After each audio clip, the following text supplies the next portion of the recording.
compañera Cristina Baltasar, pero tiene problemas con su laptop, se le ha congelado. Ella era la primera, no sé si puedo continuar yo, porque yo era la segunda que iba.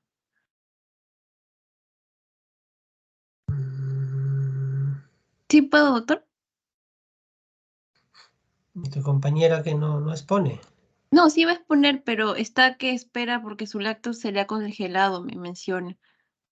Y me parece que va a hacerlo después de mí o en cuanto se recupere su laptop. ¿Qué tema le toca a ella? Le toca lo que era inducción de la ovulación, me parece, ¿no? No sé si Cristina estás por ahí. ¿A ti? Tú eres la segunda. Sí, yo soy la segunda. A mí me tocaba lo que es inseminación artificial, ¿no? Como método de baja complejidad. Ya, empieza. Son Bien, 6. sí, somos 6, doctor.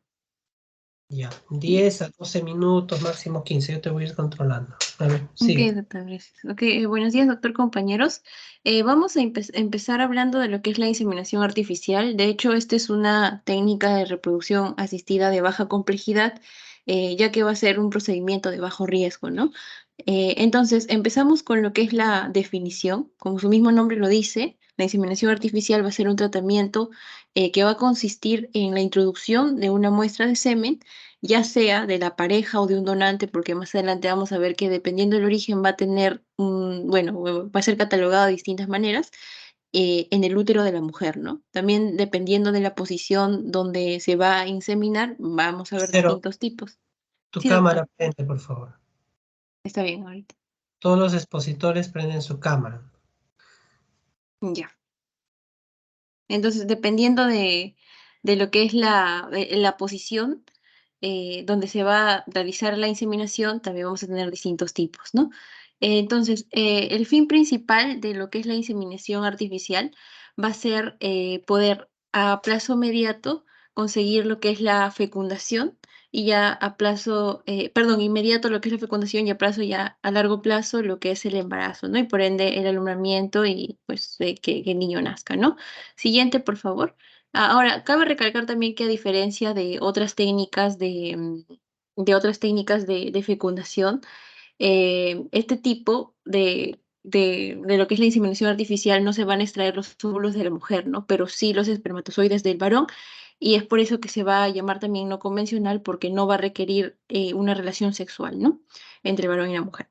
Ahora, habíamos mencionado que existen dos tipos de inseminación artificial, lo que es la conyugal o también llamada homóloga, y lo que es una inseminación artificial del donante o llamada también heteróloga, ¿no? Dentro de lo que es la inseminación artificial conyugal u homóloga, va a ser la que se va a llevar a cabo con el esperma de la pareja, bueno, de la paciente que quiere ser tratada, ¿no? Ahora, en este tipo de inseminación artificial se va a emplear en casos, aunque el semen de la pareja sea válido para la procreación, puede existir algún tipo de impedimento o problema fisiológico, ¿no? Ya sea del hombre o de la mujer para que la fecundación se produzca como un resultado normal en el coito. Y en cuanto a lo que es la inseminación artificial del donante, o también llamada heteróloga, se va a llevar a cabo con semen de un donante anónimo, obviamente, tiene que ser anónimo, ¿no?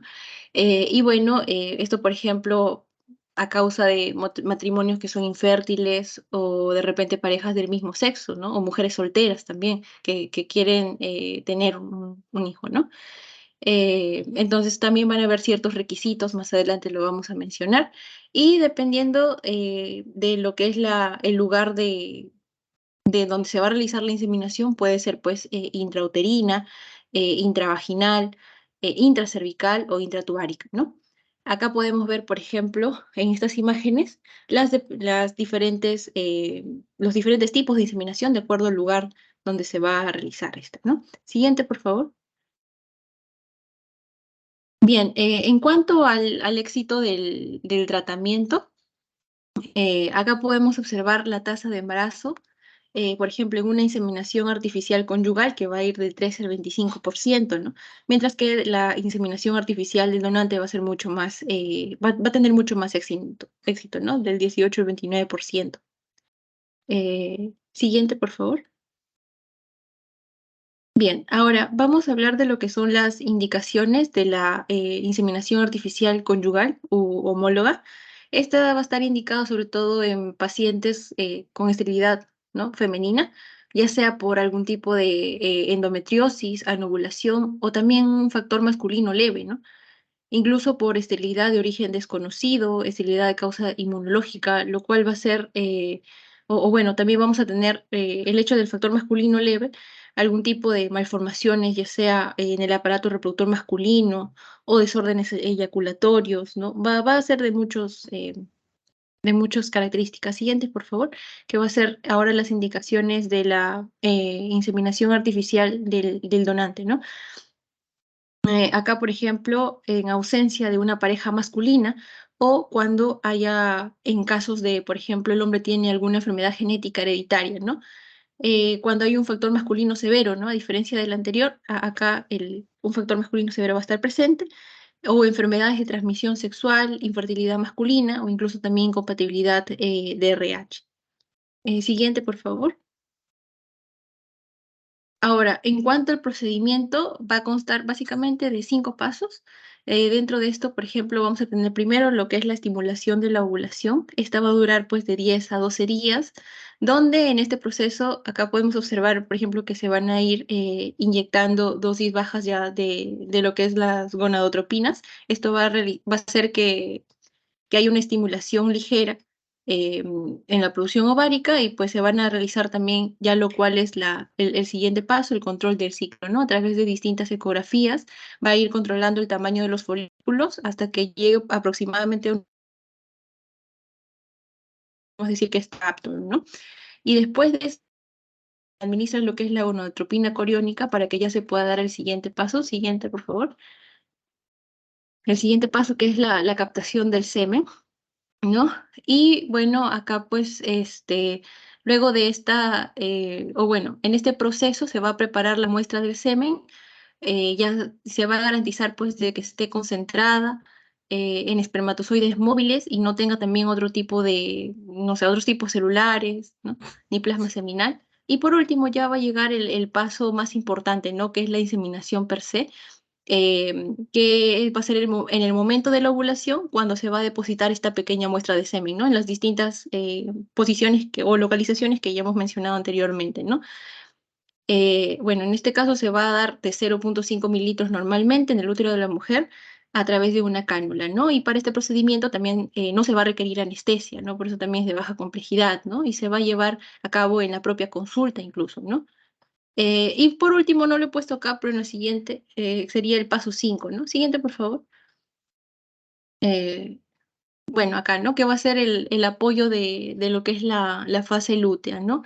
Donde se va a administrar progesterona, ya sea vía oral o vaginal, para que se pueda facilitar la implantación, ¿no? Bueno, algunos requisitos, acá podemos observar que obviamente los bancos o las clínicas deben garantizar muestras libres de infecciones, ¿no? Para eso se le van a pedir también distintas pruebas a la pareja, ¿no? También se tiene que garantizar lo que es la permeabilidad tubárica, una buena calidad seminal y obviamente la edad de la paciente va a ser ¿Cómo importante, ¿no? garantizas la permeabilidad tubárica? Ya, bueno, leí que era a través de ecografías. Mm. ¿La ecografía? No, por ecografía ni siquiera vemos la trompa. ¿Alguien que sepa del grupo? ¿Cómo se ve la Una, permeabilidad tubárica? una resonancia magnética con contraste, doctor. Oh, resonancia magnética, no. Con Carero, eres. contraste. Con contraste. Estás loco, el contraste se usa para cáncer. Recuerden, Doctor, todo nuestro, tomografía, resonancia con contraste es para cáncer. El contraste es una solución que capta las zonas donde hay mayor irrigación y es para cáncer. No, no se equivoquen. ¿Alguien iba a hablar por ahí? una histeroscopía podría ser. No, la histeroscopía, ¿para qué sirve? Para ver útero. Yo que estoy preguntando, permeabilidad tubárica. ¿Perdón? Salpingografía. Histerosalpingografía, muy bien. Eso es lo que se usa. Es un estudio radiológico, no es ecográfico. Lo hace el radiólogo.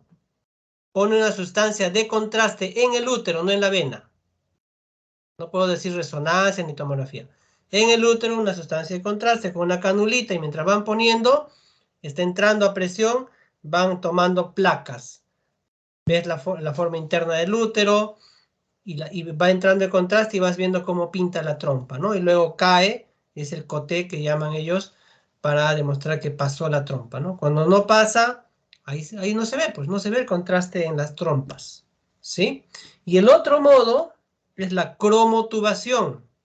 Entramos por cirugía laparoscópica, igual se le pone una especie de aparatito ahí, una canulita a través del cuello del útero, y ya viendo, por abajo se le administra una solución con azul de metileno.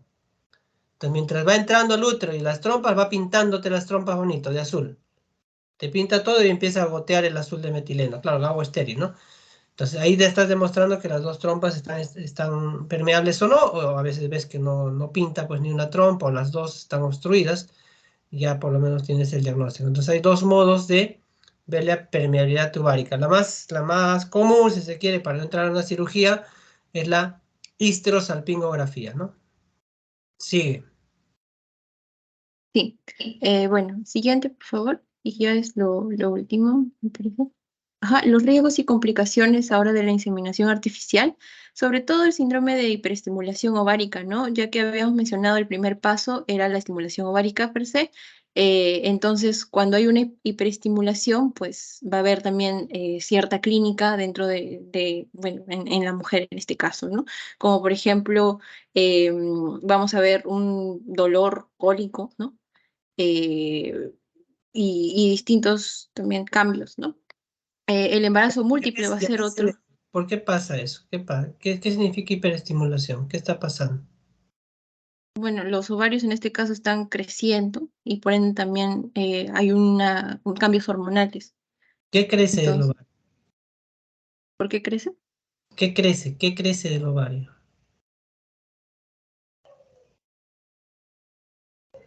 Los folículos, pues los folículos son los que crecen, ¿no? Por la inducción ¿Y de, por qué es los síntomas de la hiperestimulación? ¿Qué pasa? O sea, ¿por qué? ¿A qué se debe? bueno, el dolor abdominal, por ejemplo, puede ser por lo que es el mismo crecimiento, como es anormal, o sea, es normal, pero en este caso, como hay una hiperestimulación, va a crecer de un momento a otro, ¿no? Eh, ¿Qué producen los folículos? progesterona. No hables No, piedras, ¿ah? ¿Qué producen los folículos? Estrógeno. estrógeno. Ujú. ¿Quién produce progesterona? El cuerpo lúteo. Ya, El cuerpo, ya un plot, cuando ya está. ya, pues no te pases. Lo he hecho en clase. No has estado, te has dormido. Los folículos producen solo estrógeno. Cuando ovulas, el cuerpo lúteo produce solo progesterona. No pueden equivocarse, es algo básico en medicina, ni siquiera es ginecología.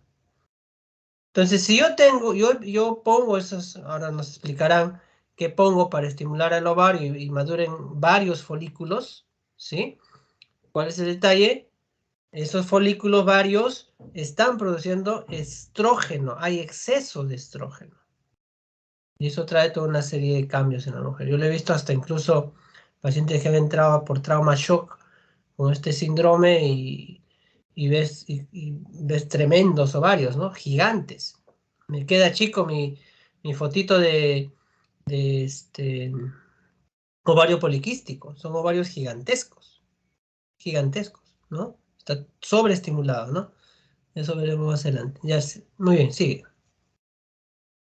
Ahí Ya, acaba, bueno. creo, ¿no? Sí, ahí acaba ya con otros riesgos, embarazo múltiple, el ectópico y el aborto espontáneo también, ¿no? Ujú. Eso Ya, ya es todo. muy bien. ¿Quién sigue?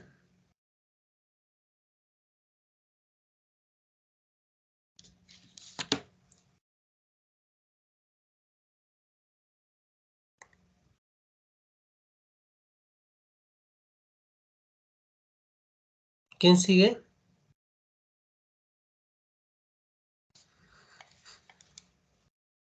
Doctor, voy a ir avanzando hasta que se conecte mi compañera. Sí, sigue nomás, sigue. Ya hemos dicho que sigue.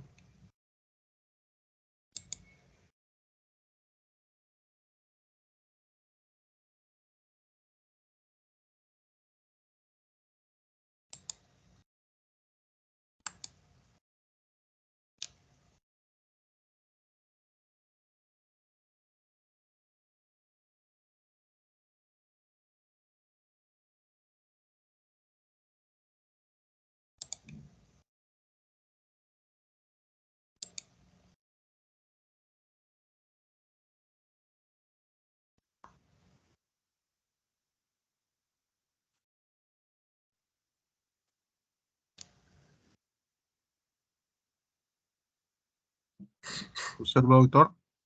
Ya. Bueno, yo soy el alumno Bautista Pajuelo y hablaré sobre fecundación in vitro, ¿no? Bueno, podemos mencionar que es la técnica más utilizada de reproducción asistida, ¿no? Y esto debido al desenlace que tuvo el primer nacimiento de una niña por fecundación in vitro en 1978, ¿no?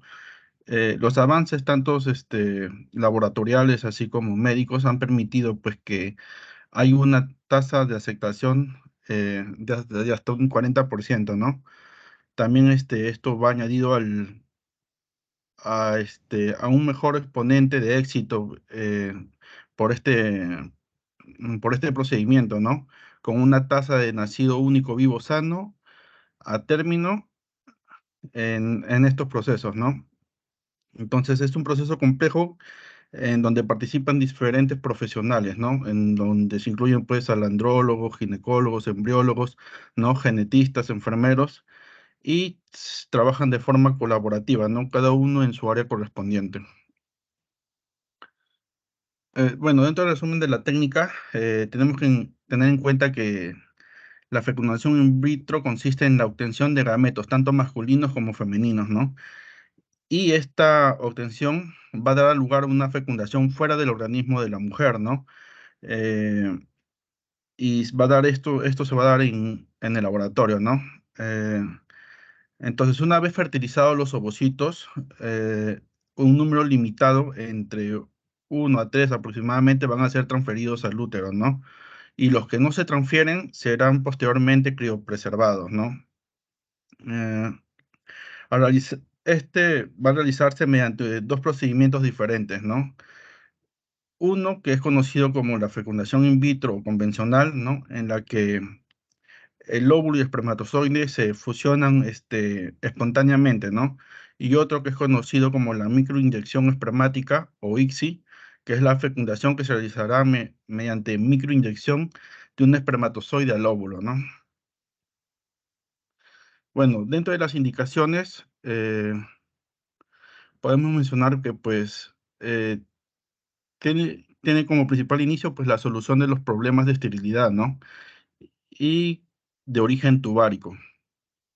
Esto con el tiempo se ha extendido, ¿no? Con el avance de, de los procedimientos laboratoriales y médicos, ¿no? Y una indicación, pues, es el médico y que existan o no hayan fracasado tratamientos más sencillos, ¿no? Como la estimulación ovárica o la inseminación intrauterina, ¿no? Eh, esta debe realizarse cuando existan posibilidades razonables de éxito y consentimiento informado. No debe ser siempre consentido esto con el paciente, ¿no? Bueno, entonces, a forma de resumen, podemos mencionar que las indicaciones más frecuentes son ausencia, obstrucción o lesión de las trompas, disminución del número y o movilidad de los espermatozoides o alteración morfológicas de los mismos, endometriosis moderada o severa, alteración de la ovulación, fracasos de otros tratamientos, edad avanzada, así también como para el diagnóstico genético preimplantacional y esterilidad de causas desconocidas, ¿no? Entonces, dentro de las fases de la FIP se describe la estimulación ovárica, la punción folicular y captación de ovocitos, procedimientos del eyaculado, procesos de laboratorio con el objetivo de identificación y aislamiento de los ovocitos, ¿no? Inseminación o microinyección de los ovocitos, cultivo de embriones y selección para la transferencia embrionaria y vitrificación de embriones viables y no transferibles, ¿no? Entonces, dentro de la estimulación ovárica, la forma de resumen que lo va a tocar más a profundidad mi compañera, no tiene por objeto garantizar la maduración y ovulación del ovocito, ¿no? Así como cronológicamente adecuado para programar una inseminación intrauterina principalmente, ¿no? Esto va a optimizar pues las posibilidades de encuentro y de fecundación. Dentro de los efectos secundarios no deseados de la estimulación ovárica está la sobreestimulación, ¿no? Que involucra pues la ovulación múltiple que puede llevar a un embarazo múltiple, ¿no? Debe realizarse una estimulación apropiada con un desarrollo monofolicular, ¿no? Usualmente describen que el citrato de clomifeno es es un liberador de hormonas endógenas de FSH y LH no controlable, ¿no? Por otra parte, describen que la inyección de gonadotropinas, por el contrario, pues tiene un mejor ajuste de la dosis eficaz, ¿no? Entonces, la dosis inicial de gonadotrofinas se calcula de acuerdo a la edad, al índice de masa corporal, a la valoración de la reserva ovárica, folicular, al recuento ecográfico de folículos centrales y a hormonas basales, ¿no? Y esto cursa con estimulación ovárica, ¿no? En todo el periodo con controles ecográficos y hormonales séricos, ¿no? Y con el objetivo de medir, pues, la respuesta ovárica, ¿no? Y evitar la sobreestimulación que puede llevar a embarazo múltiple, ¿no? Entonces, la punción folicular, pues la mayoría de las unidades de reproducción eh, usan este procedimiento bajo anestesia general, ¿no? Para la obtención de los ovocitos, ¿no? La obtención local, la anestesia local, sin ningún tipo de anestesia, o sin ningún tipo de anestesia, ¿Cómo se hace? No, no me lo leas. ¿Cómo se hace? No leas. ¿Cómo se hace la punción folicular? bueno, la punción folicular se hace mediante ecografía transvaginal, se ayuda y se introduce la aguja por el canal vaginal, ¿no? Y se busca, pues, con ayuda del ecógrafo, ¿no? Llegar hacia los ovarios para la extracción de los óvulos, La o de aguja los por ovocitos. vagina. La aguja me estás diciendo. Sí, Por vagina. sí, se ¿Estás introduce seguro? por, he leído eso, que se introduce por canal vaginal, ¿no? No. No, ¿Cómo perdón, vas a el introducir ecógrafo el ecógrafo es transvaginal. prostático orano? El Tiene que leer ecógrafo es bien. transvaginal. Ah, ya. El El ecógrafo es ecógrafo puede transvaginal. equivocar. Sí. ¿Y cómo saco los folículos? ¿Cómo punzo los folículos? Suprapúbica. Voy por abdomen. Se limpia bien por encima del abdomen. Y es una aguja larga, larga, es larguísima, ¿no? Todo estéril, obviamente. Y con la guía ecográfica ya ubicaste el ovario, que ya tiene un montón de folículos, ¿no? Superestimulado, ingresan con la agujita y vas viendo con el ecógrafo, ¿no? Se le hinco el abdomen, ¿ah? Pero ahí abajo, abajo. Hinco un folículo y aspiro, es como una aguja, como una jeringa, perdón, y aspiro todo el contenido de un folículo, es como un quistecito que lo estoy aspirando. Una vez que aspiro todo el contenido líquido, saco el contenido en una aguja, ya dejo ahí, no puedo dejar la aguja, saco la jeringa y todo ese líquido lo pongo en una placa. Ahí nada más a tu costado está el microbiólogo. Ya está viendo el microscopio. Listo. Si había un folículo, un ovocito. Lo separa bonito y viene otra vez busca otro folículo grande, lo hinca igual, lo aspira, separa la agujita, la jeringuita y otra vez y van así obteniendo, puedes obtener 10, 15 ovocitos. ¿Sí?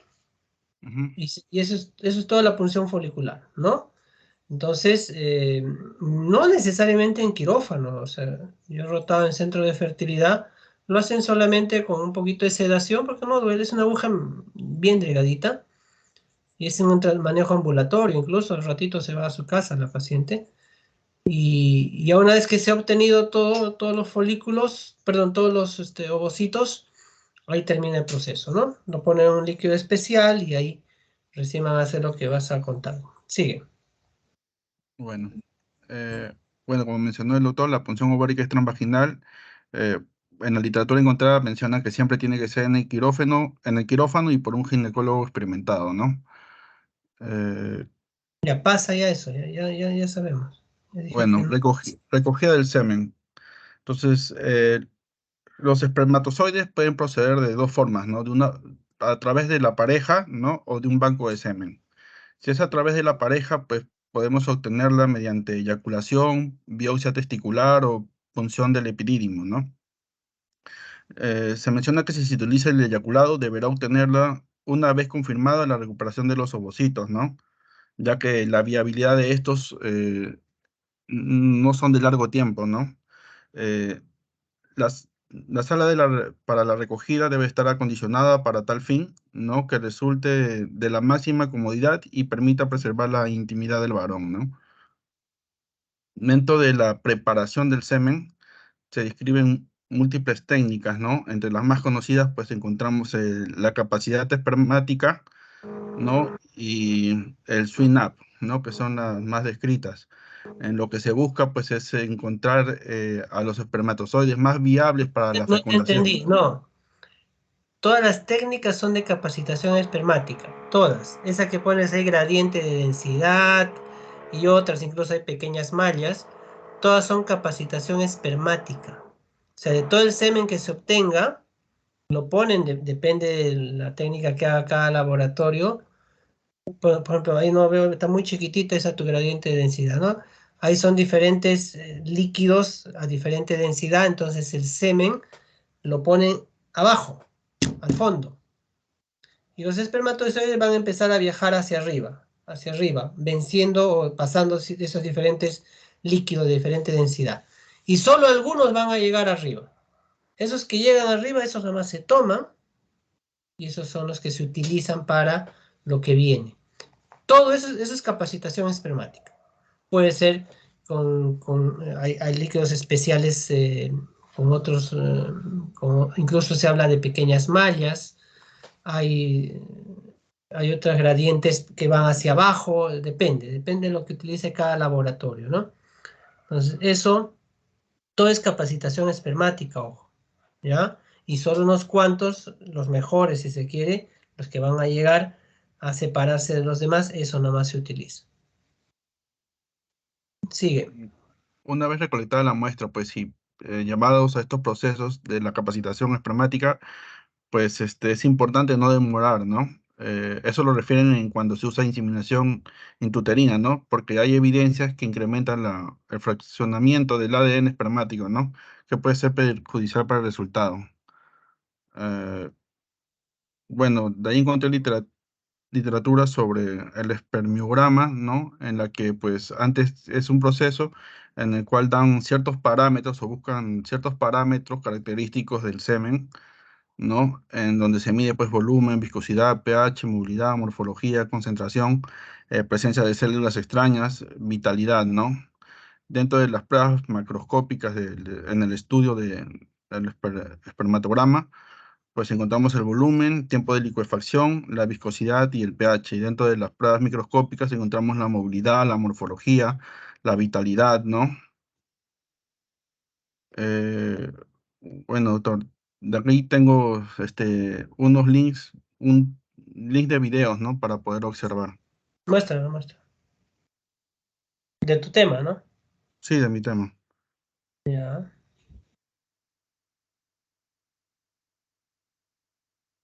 Un momento, doctor, que no puedo seleccionarlo de acá. Un momento. Sí.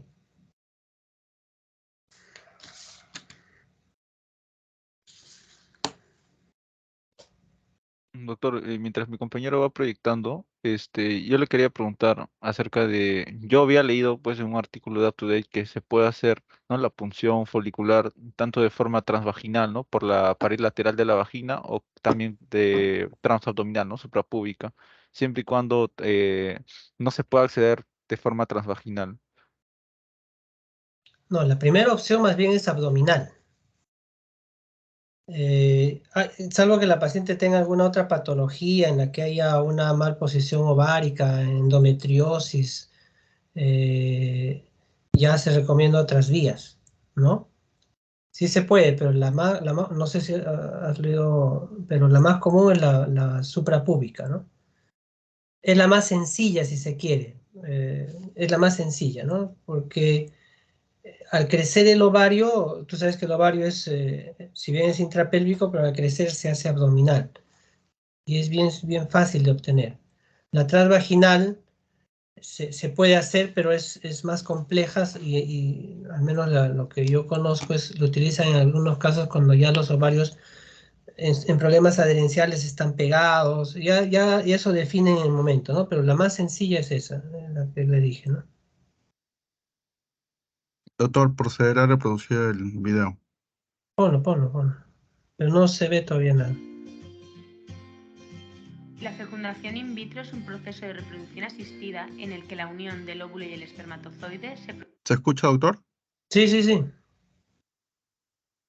produce en el laboratorio para crear un embrión que será posteriormente transferido al útero de la madre. La unión de ambos gametos puede hacerse de forma convencional o a través de la inyección intracitoplasmática de espermatozoides, ICSI. En la FIV convencional únicamente se ponen ambos gametos en una misma placa de laboratorio a la espera de que un espermatozoide penetre en el óvulo y dé lugar al embrión. En el ICSI es el personal de laboratorio el que inyecta directamente el espermatozoide en el interior del óvulo, facilitando con ello el proceso. Para poder llevar a cabo un proceso de FIV se siguen los siguientes pasos. 1. Estimulación ovárica controlada. La mujer se administra medicación hormonal pinchada para estimular la producción y maduración de óvulos, lo cual permite controlar la ovulación y obtener un mayor número de óvulos. Este proceso dura alrededor de 8 o 10 días, durante los cuales se realizarán varios controles ecográficos y analíticos. 2. Punción folicular. Es la intervención quirúrgica en la que se aspira el líquido de los folículos ováricos con el objetivo de recuperar los óvulos maduros antes de la ovulación natural. 3. Obtención de espermatozoides. Se obtiene la muestra de semen por eyaculación. Posteriormente se realiza la capacitación espermática del eyaculado para seleccionar los mejores espermatozoides. En caso de no obtener espermatozoides del eyaculado, se pueden recuperar a través de otros métodos como la aspiración de pirídimo o la biopsia de testículo. 4. Fecundación. Es el momento en el que se unen el óvulo y el espermatozoide. 5. Cultivo de embriones. El óvulo fecundado evoluciona en el incubador del laboratorio, pasando a ser cigoto y posteriormente embrión. Se mantiene en cultivo hasta la transferencia o congelación del mismo. 6. Transferencia embrionaria. El o los embriones de mayor calidad se transfieren al útero de la madre a la espera de que implanten y den lugar al embarazo. 7. Vitrificación de embriones. Los embriones viables no transferidos se congelan mediante la técnica de vitrificación embrionaria para su uso en ciclos posteriores. Tras la transferencia del embrión y un reposo de unos 15 minutos, la mujer vuelve a casa y continúa su vida habitual. Aproximadamente 15 días después, podrá realizar la prueba de embarazo para comprobar si la técnica de FIV ha sido exitosa y ha permitido lograr el objetivo, quedarse embarazada. Las tasas de éxito de la fecundación in vitro son cercanas al 40% en mujeres menores de 35 años, aunque la probabilidad de embarazo disminuye conforme aumenta la edad de la mujer, siendo la tasa de éxito de alrededor del 10-15% en mujeres con más de 40 años. Aunque la técnica es segura y ha permitido el nacimiento de numerosos niños, presenta los siguientes riesgos. Síndrome de hiperestimulación ovárica, debido a la estimulación excesiva del desarrollo ovárico. Embarazo múltiple, favorecido por la transferencia de más de un embrión. Aborto natural. Embarazo ectópico que se produce cuando el embrión implanta fuera del útero materno. La FIV es una de las técnicas básicas de reproducción asistida y desde el nacimiento de la primera niña en 1978 son muchas las personas con problemas de fertilidad que han podido tener un hijo gracias a este método reproductivo.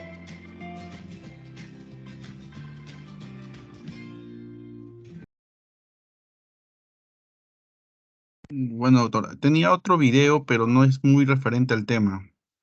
Ya, Sino ahí me has hecho acordar algunas cosas. A ver, ahí dice que a una vez que juntan el óvulo y el espermatozoide, se junta espontáneamente, Lo tienes que transferir al útero, ¿no? ¿A los cuántos días se transfiere al útero, más o menos?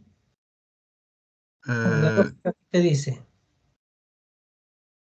bueno, según lo que he leído,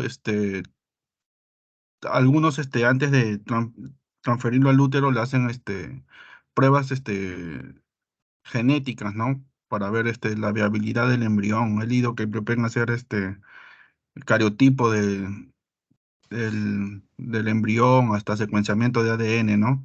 A través de técnicas invasivas o no invasivas, ¿no? Entonces, pero referente a qué cantidad de día, no les sabría decir con No, exactitud, no, doctor, porque pero también usan técnicas de criopreservado, ¿no? no, pero ¿qué te dice la lógica? Pues porque esa paciente, si acude es porque quiere tener hijos, ¿no? Si quiere en ese momento. O sea, ¿qué te dice la lógica? Una vez que unes el óvulo y el espermatozoide, empieza inmediatamente la división celular, ¿o no? Sí, ¿Ya? ¿Y cómo se implanta el producto?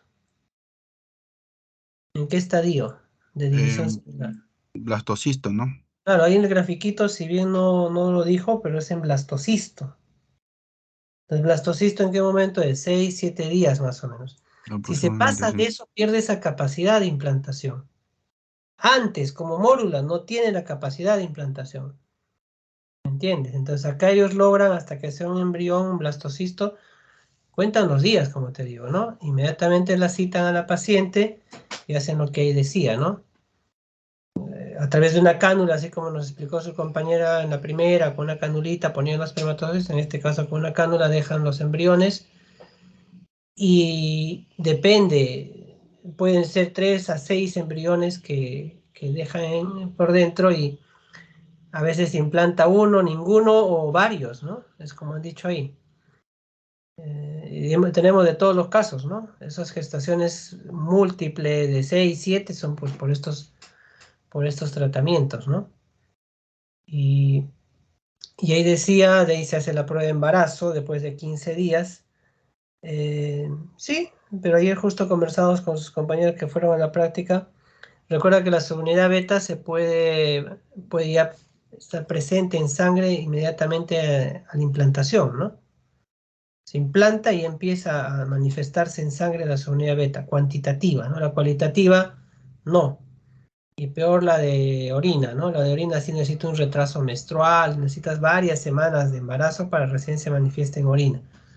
Justo anoche teníamos un caso de esos que la señora se había hecho su examen de orina unas semanas antes, negativo, pero llegaba con aborto incompleto, ¿no? Entonces la orina necesita mucho más tiempo para manifestarse. ¿Qué más? ¿Qué más dejan ahí? Por ahí decía en el video, ¿es necesario dejar progesterona como tratamiento?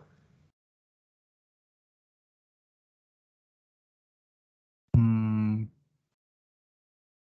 Lo que tú de repente, revisas. bueno, no he leído referente al uso de progesterona, doctor, para la FIP, pero de repente para estimular la fase secretora, ¿no? No. A ver, ya a esa paciente la han preparado. O sea, se tiene que preparar su endometrio, ojo. No todas tienen problemas de endometrio, claro, pero las que tienen les tienen que haber preparado. ¿Pero con qué se prepararía? Más bien con estrógeno, ¿no? Con estrógeno. Y la progesterona es para el mantenimiento del cuerpo lúteo y las primeras semanas de embarazo. En los manejos de fertilidad, la gran mayoría deja progesterona de manejo post-implantación, o sea, ya para después. No es antes, ¿no? Ya, sí, ¿a quién más expone? Gracias, doctor. Buenas tardes. FIP, ¿no? FIP.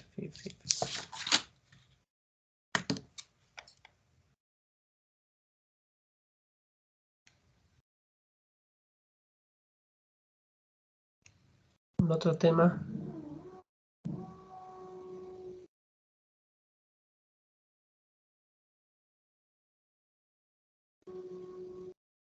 ¿Quién expone, chicos?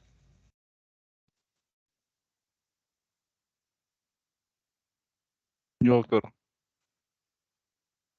¿Quién es yo? Héctor Aikachi. Ya, con más ya.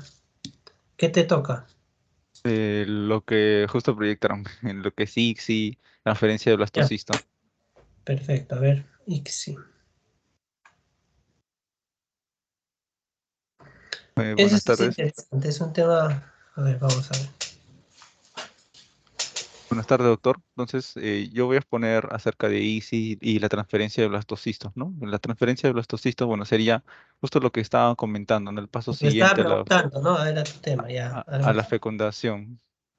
Ya. Eh, y ICSI, pues, es una técnica que se utiliza apoyado de la fertilización in vitro, ¿no? Entonces, esta es una técnica en la que se va a inyectar, pues, un único espermatozoide, ¿no? Directamente en el citoplasma del óvulo, ¿no?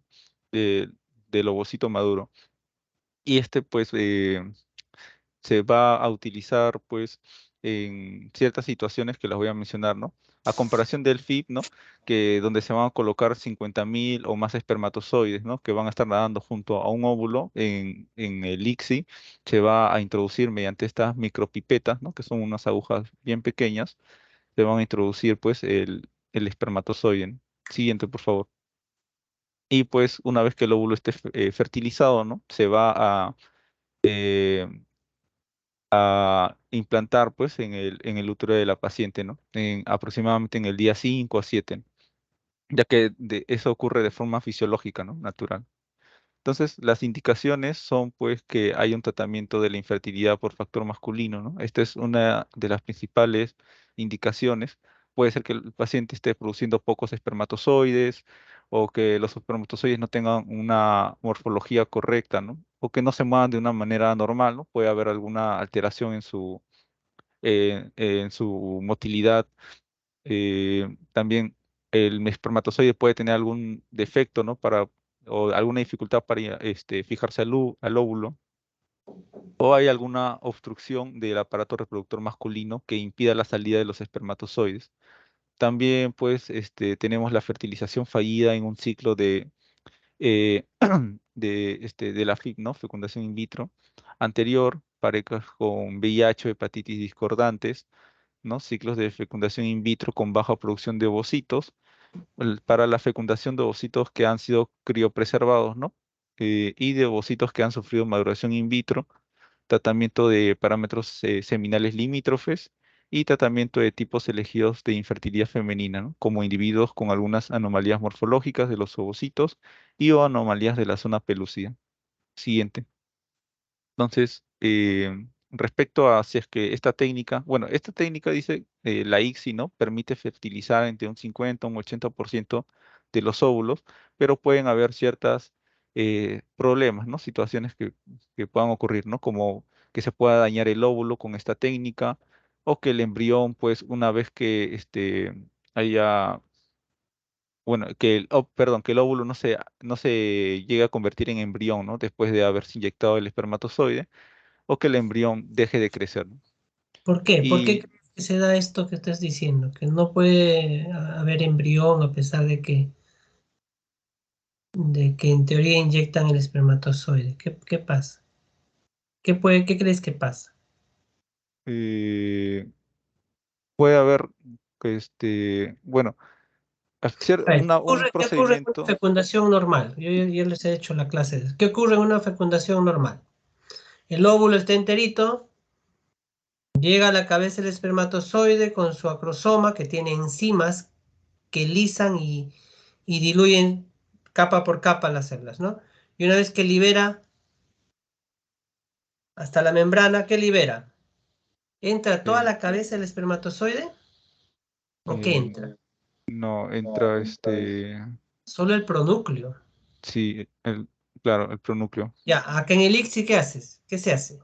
Se inyecta directamente el Toda la espermatozoide. cabeza, toda. No, no el espermatozoide, mi estimado. Yo lo he visto en vivo esto varias veces. Ahí está el espermatozoide moviéndose y con esa agujita que nos mostraste, retrocede, por favor. Tenías el gráfico inicial, creo, ¿no? Sí, Una más, una más. Ya. Lo que están viendo que está al lado izquierdo, su mano izquierda de ustedes, chicos, es la pipeta que decía él, que es como como que succiona, pero fija el óvulo. Esto que está al lado izquierdo es como una pipetita que está succionando el ovulito, pero no se va a meter ahí, pero lo está fijando. Y está así fija, es el único modo de fijar el ovulito. Y al otro lado ven una agujita, ¿no? Al lado derecho es una agujita. Es una aguja tal cual, microscópica, súper delgadita. Entonces, al grupo de espermatozoides seleccionados, que son poquísimos, a uno de ellos le cortan la colita con la punta de esta aguja. Le cortan la cola ya, ahí está que se mueve, de una pasada de la aguja le vuelan la cola, parece mentira. Yo no sé si siempre lo hacen así, pero las que he visto en los centros de fertilidad, y fui a 2, hacían lo mismo. Y succionan solo la cabecita a la aguja, entra a la aguja. Y una vez que ya tienen la cabeza del espermatozoide dentro de esta aguja, hacen esto que están viendo acá ya. Ya hincaron el óvulo. ¿Sí? Hincaron el óvulo y hay un líquido en esa agujita, inyectan el líquido con la cabeza del espermatozoide. Entonces entra, acá ¿cuál es el detalle? Entra la cabeza del espermatozoide, todo enterito, ¿no? Y ahí vienen esos detalles que tú has dicho, que podría fallar, ¿no? Porque la cabeza, ¿qué tiene? Su acrosoma, sus enzimas, tiene todo eso, ¿no? Se supone que tendría que liberarse y el pronúcleo ir a juntarse con el pronúcleo femenino. Ahí puede pasar los errores en los problemas que tú mencionabas, ¿no? Pasa adelante. Sí, doctor. Sí, sí, como mencionó, ¿no? Se inmoviliza el espermatozoide y se aspira con la pipeta. Claro, Eh, en ese interín, en esas hincadas puedes dañar el óvulo, ya no sirve, ¿no? Si se rompe y revienta, yo lo he visto, cuando estaban haciendo eso, a veces se revienta. Ya fue. Otro ovocito, y así, ¿no? Puede pasar todo, ¿no? Y eso lo van viendo, ya con la práctica, pues se vuelven mucho más tromes en hacer esta inyección, ¿no? Pero puede no convertirse en embrión por eso, ¿no? Puede no salir, o puede la crosoma liberar sus enzimas y te daña la célula. Entonces pueden pasar varias cosas, ¿no? Muy bien, sigue. y bueno, respecto a si es que este procedimiento puede afectar el desarrollo del bebé, bueno, la literatura menciona que en una mujer embarazada naturalmente existe entre un 1,5% y un 3% de que pueda haber un defecto congénito importante. Y respecto al ICSI, pues la tasa suele ser muy baja, ¿no? De que desarrolle cierto defecto congénito, ¿no? Pero los que están asociados son, pues, el síndrome de Beckwith-Wiedemann, el síndrome de Angelman, las hipospadías o alteraciones de los cromosomas sexuales en una tasa menor a un 1%, ¿no? Y Ya, también, pues, el, el- la infertilidad, ¿no? Puede ser también de carácter genético, ¿no? Y puede ser transferido del padre en este caso al producto por esta técnica, ¿no? Siguiente, por favor. Bueno, y respecto al procedimiento del ICSI, va a constar de la recuperación del espermatozoides, que puede ser eyaculado, ¿no? En pacientes que no tengan algún problema, o quirúrgico en ciertos tipos de pacientes, ¿no? En pacientes que tengan una zoospermia obstructiva o no obstructiva, o tengan alguna disfunción eyaculatoria, ¿no? O complicaciones del tratamiento del cáncer, ¿no? Entonces, en este grupo de pacientes se puede realizar lo que sería una recuperación quirúrgica mediante unas técnicas, ¿no? Que sería la aspiración microquirúrgica de espermatozoides del epidídimo o la aspiración percutánea del espermatozoide o también la biopsia testicular, ¿no? Entonces, o también la aspiración con aguja fina, ¿no? Entonces, se tiene que recuperar los espermatozoides para luego seleccionar, ¿no? Y este paso es muy importante porque el hecho de que se haga este tipo de procedimientos, ¿no? Evita la selección natural y podría introducirse inadvertidamente un genoma paterno alterado, ¿no? Luego tenemos la recuperación de ovocitos, que esto es un paso similar a lo que se hizo en FIV, ¿no? Fecundación in vitro, porque es un procedimiento que se apoya, el ICSI se apoya en el FIV, ¿no? Luego tenemos la fertilización de los ovocitos y por último la selección de embriones, ¿no? Esto lo voy a hablar más adelante. En la fertilización de los ovocitos, pues se inyecta el espermatozoide, ¿no? Y se empuja suavemente con la pipeta de inyección que va a contener al espermatozoide inmovilizado y este va a atravesar pues la zona pelúcida y también el oolema, ¿no? Hasta el centro del ovocito y luego con una presión negativa se va a romper el oolema luego se va a realizar una suave aspiración del citoplasma, ¿no? Y acá he traído un video del procedimiento, A donde ver. se ve claramente cómo se inmoviliza y todo.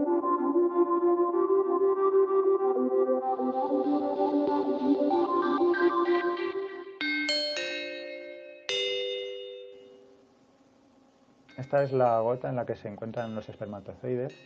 Es de un medio más viscoso de los medios convencionales para que se puedan manipular bien los espermatozoides.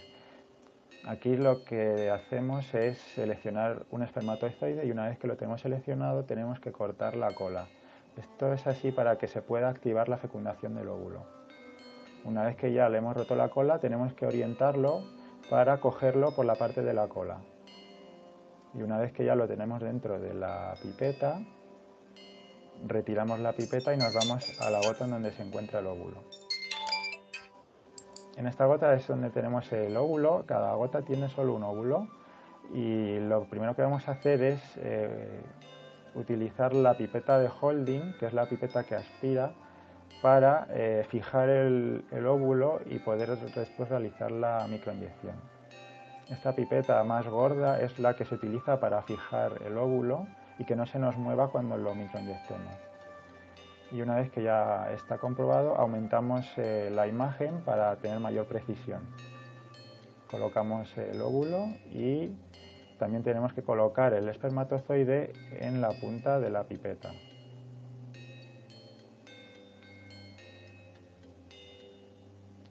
Ahí se puede ver el espermatozoide y en el momento en el que ya lo tenemos en la punta, microinyectamos y tenemos que aspirar un poquito para romper la membrana. Una vez que se ha roto, depositamos el espermatozoide en el citoplasma del óvulo y ya que ha caído, nos retiramos.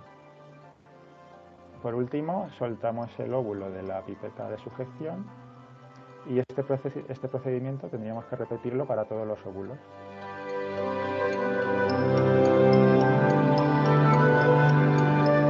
Y estos embriones pueden criopreservarse, ¿no? Para una posterior utilización en caso de que eh, al momento de la transferencia, pues del embrión, ¿no? Falle, ¿no? Puede fallar, ¿no? Entonces, por eso se criopreservan. Y luego voy a hablar acerca de la transferencia de blastocisto. Siguiente.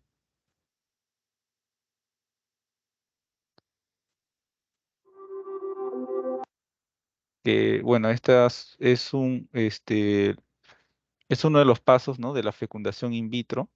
eh, También, bueno, del IPSI, ¿no? Que consiste en dejar, pues, evolucionar los embriones, ¿no? Hasta que llegan al estadio de blastocisto, que es entre el día 5, 6, 7, ¿no? Que menciona la literatura, debido a que esta es la forma fisiológica en la que se implanta, ¿no? O sea, una mujer, ¿no? Un brazo natural se implanta en este estadio, ¿no? Entonces se van a seleccionar los embriones una vez que ya se realizó la fecundación, ya sea por cualquiera de esas técnicas, ¿no? Se va a seleccionar, ¿no? Al embrión que tenga un alto nivel o, bueno, potencial de implantación, ¿no? Y esto se va a evaluar mediante criterios morfológicos y mediante pruebas genéticas. Y se va a preparar al endometrio, ¿no? Que se va a realizar una preparación hormonal. En este caso la paciente va a recibir una preparación con estrógenos y de manera exógena, ¿no? Siguiente, por favor. Entonces, se recomienda que se haga la transferencia, ¿no? En la etapa de blastocisto, debido a que va a tener ciertas ventajas, ¿no? Una de ellas va a ser que permite realizar una mejor selección de los embriones a transferir, ¿no? Ya que los embriones que alcanzan esta fase, ¿no? La de blastocisto, van a tener una mayor capacidad implantatoria, cerca de un 60%, lo mencionan. También permite disminuir el número de embriones a transferir, ya que este procedimiento se hace con un único embrión o máximo dos, ya que la literatura menciona que hasta más de dos hay mayor riesgo de un embarazo múltiple, ¿no? Y además que disminuye también, esto lo voy a mostrar en un cuadro, disminuye de que el embrión pues, pueda seguir sobreviviendo, ¿no? Y también permite una sincronización más fisiológica entre el estado embrionario y la receptividad endometrial. Siguiente. Entonces, en el cuadro que vemos, como les mencioné, se transfieren 1 o 2 embriones y pues el número de embriones va a estar influenciado por la edad materna, como vemos acá, es un parámetro también el número de ovocitos extraídos y la disponibilidad de embriones para la crioconservación, ¿no? Se utiliza generalmente 1 o 2. Vemos que acá 3 embriones, bueno, a mayor edad que tenga la paciente, pues va a haber un menor porcentaje de que haya, de que nazca vivo, ¿no? Mediante esta técnica. Y pues también si hay, se utilizan pues 3 embriones, hay un mayor riesgo de bueno, partos múltiples, en comparación de que si se haga solo con 2 embriones, ¿no? Siguiente, por favor. Y respecto al procedimiento, pues se van a introducir un catéter a través del cuello uterino y pues la transferencia de embriones se realiza en una sala de procedimientos. Según he leído 2 artículos, uno de una sociedad en Colombia que dice que no se debería utilizar anestesia porque este es un procedimiento indoloro. Sin embargo, UpToDate menciona que sí se debe de utilizar anestesia, ¿no? En este video también mencionan que no se debería utilizar anestesia. Y pues la vía transcervical es la más fácil de acceder, la menos traumática para la paciente. Acá se va a cargar el catéter con un volumen aproximado de 20 microlitros y bajo guía ecográfica se va a colocar 1 o 2 centímetros en la parte superior de la cavidad uterina, ¿no? Y bueno, este video lo voy a presentar, pero antes de presentarlo quiero mencionar, ¿no?, que post transferencia de colocar los embriones se debe asegurar de que en el catéter no hayan embriones retenidos, ¿no? Y por último, en la fase lútea se debe optimizar la receptividad del endometrio y se suele hacer se debe suplementar, ¿no?, con progesterona. A ver, vamos a ver el video.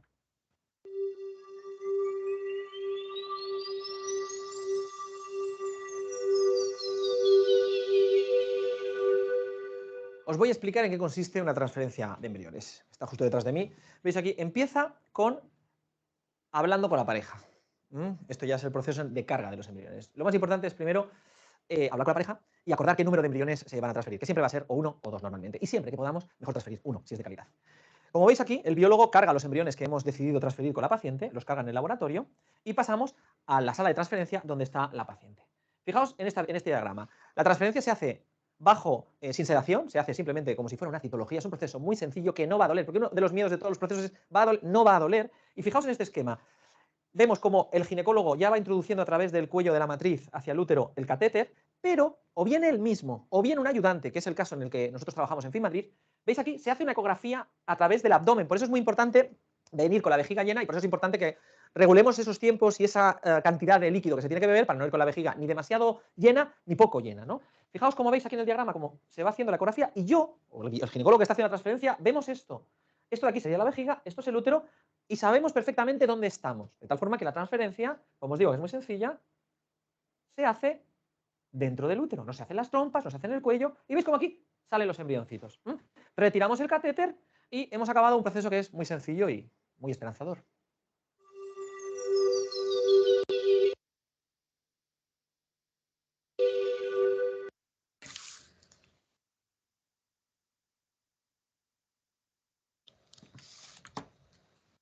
Tu micro está apagado, Héctor. Ah, perdón. Por Acelera esta último, parte, por favor. Ya. sí, esta es la última diapositiva, el soporte de la fase lútea, ¿no?, que se va a realizar pues con progesterona, ¿no?, hasta la semana 10 de gestación con 200 miligramos de progesterona micronizada en la vagina 2 veces al día, cuando haya una transferencia de embrión fresco, y si es una transferencia de embrión congelado, se continúa pues con el apoyo de estrógenos y progesteronas hasta el final del primer trimestre y se usa progesterona intramuscular, ¿no?, 50 miligramos diarios en combinación con progesterona vaginal, 200 miligramos 2 veces al día para transferencia de embriones, ¿no?, congelados. Bueno, eso sería todo, doctor. Muy bien.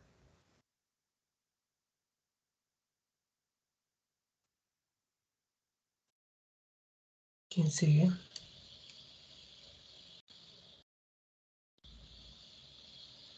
Buenas tardes, doctor. Soy el alumno Becerra. Yo voy a continuar con la exposición. Ya. ¿Qué tema te toca? Aspiración folicular y transferencia embrionaria. Prácticamente lo que mis compañeros han Algo recalcado, parecido. ¿no? Sí, sí. Ya, sigue, de todo igual. Ahí para que nos quite las dudas.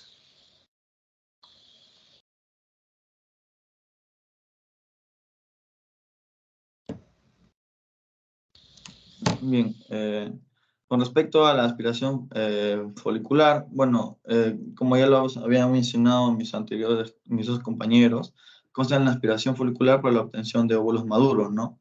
Esta técnica se realiza mediante una aspiración transvaginal guiada por ultrasonido, debido a la cercanía de los ovarios al saco vaginal, y tiene como propósito pues, obtener el mayor número de ovocitos maduros y mejor tasa de fertilización, ¿no? Entonces, el proceso de la punción folicular pues, consiste en que debe ser realizada antes de la ovulación para que desde el comienzo del ciclo se realicen controles, ¿no? Mediante ecografías para así examinar los folículos en el ovario que dispongan un diámetro aproximado entre 16 a 18 milímetros, ¿no? Es realizada por vía vaginal, gracias a la punción guiada por ecografía, y se ejecuta siempre en el quirófano, ¿no? Bajo sedación. El especialista localiza, ¿no? Los folículos y procede a realizar la punción, ¿no? Uno a uno mediante una aguja especial, y una vez terminada, estos tubos se trasladan al laboratorio de fecundación in vitro, ¿no? Como lo había mencionado mi compañero Bautista. Bueno, ¿en qué casos se necesita la aspiración folicular? Bueno, más que todo en mujeres que decidan someterse a tratamientos de reproducción asistida, ¿no? O también a la inyección intracitoplasmática de espermatozoides, y también para las que deseen preservar su fertilidad, ¿no? Eh, bueno, se realiza después de la estimulación ovárica y con el objetivo de poder disponer del mayor número de ovocitos, ¿no? Que puedan ser muy fértiles y que pueda llevarse a cabo esta fertilización, ¿no? Bueno, ¿en qué casos puede haber complicaciones? Y es lo que mencionó mi compañero Ikachi. Este tipo de abordaje resulta complicado cuando se presentan, por ejemplo, las circunstancias en las que puede haber fibromas, adenomiomas uterinos o adherencias que alteran, ¿no? La anatomía normal del útero, adherencias pélvicas que involucran al ovario, algún antecedente de cirugías pélvicas y algunas malformaciones mullerianas, ¿no? Bueno, en estos casos, la aspiración folicular transabdominal es una alternativa, ¿no? En el abordaje de una captación ovular. En casos en donde la vía extravaginal no sea factible, ¿no? Por su difícil acceso. Y bueno, con respecto a su proceso de recuperación, pues el paciente requerirá un par de horas en reposo, recuperándose de los efectos de la anestesia. Y una vez transcurrido este tiempo y tras comprobar, ¿no? Que todo esté bien, el paciente puede regresar a casa, ¿no? Y es importante mantener el reposo, ¿no? Durante las siguientes 24 horas, ¿no? Como manera de prevención más que todo. Y bueno, aquí presento un video de cómo es el procedimiento. Creo que no se escucha. Un momento.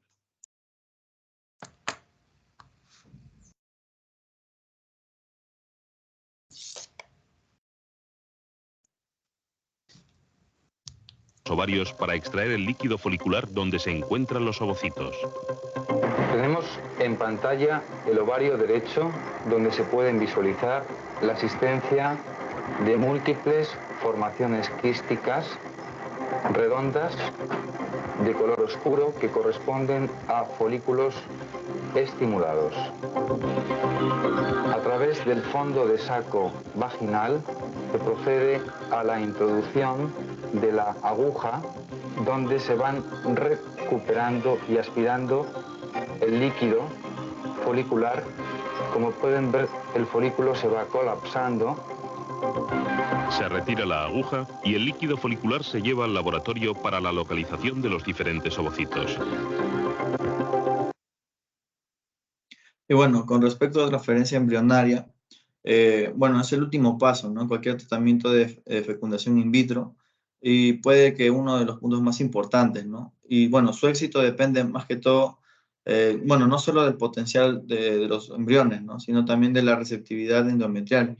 Y los distintos aspectos de esta metodología han ido adquiriendo importancia, ¿no? En lo que hoy en día es necesario que cada centro disponga de protocolos específicos, ¿no? Para que se dé un trabajo aceptable y se evite la variabilidad, ¿no? Y que pueda permitir una actuación adecuada en cada caso. Entonces, ¿qué factores juegan en la transferencia embrionaria? Primero, los factores dependientes del embrión, en el cual la capacidad de implantación de los embriones cultivados in vitro aumente, ¿no? A medida que progresa su desarrollo. Al desarrollar cultivos embrionarios prolongados, se produce espontáneamente la selección de los embriones de mayor calidad biológica y pueden darse casos en que ninguno de los embriones alcance el estadio de blastocisto, ¿no? Todo centro de reproducción asistida debe contar con la posibilidad de desarrollar blastocistos in vitro para que sea posible la práctica, ¿no? Y bueno, los cultivos embrionarios prolongados incrementan el trabajo de laboratorio y las necesidades de equipamiento. Con respecto al número de embriones a transferir, aumenta la tasa de gestación, ¿no? Y también la tasa de múltiples. Y bueno, transferir 2 embriones suprime el riesgo de triples, ¿no? Pero mantiene un 25 a 30% de dobles. Transferir un único embrión sistemáticamente disminuye, ¿no? La tasa de gestación, y una conducta razonable puede ser transferir un embrión en casos favorables, ¿no? Y bueno, se requiere un buen programa de criopreservación, ¿no? Para que la transferencia de congelados recupere las tasas de gestación cuando los embriones disponibles son transferidos de uno en uno. Y con respecto a los factores dependientes del endometrio, el desarrollo depende de la secreción del estradiol y de la progesterona. Los elevados niveles de la fase folicular estimulan el crecimiento de la capa funcional y de la angiogénesis. Y bueno, la progesterona transforma el endometrio proliferativo en secretor, ¿no? Un tejido capaz de nutrir al embrión, y la acción de la progesterona durante la fase lútea parece ser necesaria, ¿no? Para la implantación. Sin embargo, la acción del estradiol durante esta fase no parece ser necesaria, ¿no? Para el normal desarrollo del endometrio secretor. Y bueno, con respecto a los factores dependientes del procedimiento, el objetivo de una transferencia exitosa es depositar aséptica y traumáticamente los embriones en una localización de la cavidad uterina donde tengan las mayores probabilidades de implantar, tanto si no se dispone de embriones, ¿no? Con capacidad biológica para implantar, como si el proceso de la transferencia es inadecuado, ¿no? Se puede producir el fracaso. Y bueno, además de la receptividad endometrial y la calidad embrionaria, en la transferencia pueden confluir variables que influyen sobre su eficacia, ¿no? Tales como la experiencia del clínico, la transferencia ecoguiada, el tipo de catéter, la técnica de transferencia y la presencia de moco o sangre, ¿no? En el catéter, o contracciones uterinas o dificultad de procedimiento, ¿no? Y bueno, se usa la posición de litotomía dorsal con independencia de la posición del útero para el procedimiento, ¿no? Debido a que este no es necesariamente estéril, ¿no? Se puede realizar en una clínica o en una sala de operaciones, no habría problema. La administración de antibióticos ha comprobado que reduce la contaminación microbiana, ¿no? Del tracto genital, pero no altera las tasas de embarazo clínico. El procedimiento se inicia mediante la colocación de un espéculo vaginal, y parecen aconsejables una cuidadosa limpieza, ¿no? De la cúpula vaginal y del cuello, ¿no? Y también la aspiración del moco cervical con una jeringuilla. Y bueno, la presencia de sangre en torno al catéter o en su interior también puede ser considerada una manifestación de una técnica defectuosa, ¿no? Y puede condicionar el detrimento del resultado. El catéter ideal debería ser lo suficientemente suave, ¿no? Para evitar el traumatismo en el endocervix, y también lo bastante maleable, ¿no? Para poder adaptarse al contorno natural de la cavidad uterina. Después de comprobar la identificación de la paciente, el embriólogo carga el catéter de transferencia, ¿no? Con los embriones y los entrega al clínico. Y evitando maniobras violentas, lo introduce a través del canal cervical, ¿no? Y lo hace avanzar por la cavidad uterina, donde deposita los embriones. Y después de realizar este procedimiento, la presión sobre el émbolo de la jeringa debe mantenerse, ¿no? Hasta que el catéter haya sido completamente retirado del útero. Además, la envoltura externa debe ser completamente cerrada, y así evitar simultáneamente con el catéter interior para evitar un efecto de émbolo, ¿no? Y bueno, con respecto al control de las transferencias, parece que se puede afirmar que la transferencia embrionaria es una maniobra importante que requiere mucha atención y que debe ser preparada por el equipo médico, ¿no? con la mayor atención. Durante la transferencia debe evitarse el uso de tentáculos, el contacto con el endometrio y cualquier otra posible causa de desencadenar contracciones uterinas. Es preferible el uso de catéteres suaves, ¿no? Aunque en ocasiones pueden ser necesarios catéteres más rígidos, ¿no?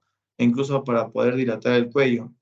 Y si la dilatación del cuello se hace necesaria, los embriones deben ser criopreservados, ¿no? Y transferidos en otro momento alejado de la dilatación. La transferencia debe ser ecoguiada y no existen evidencias científicas que apoyen la necesidad de reposo tras la transferencia, ¿no? Aunque nada supone un corto periodo de decúbito. Y bueno, para finalizar el proyecto de este video, ¿no? Los embriones seleccionados se cargan en el catéter aspirándolos de la placa de cultivo. Con un espéculo se separan las paredes vaginales. El catéter del útero se introduce guiado ecográficamente, dejándolo a 1,5 centímetros del fondo del útero. Los embriones se introducen en la cavidad uterina. El catéter se retira de forma cuidadosa.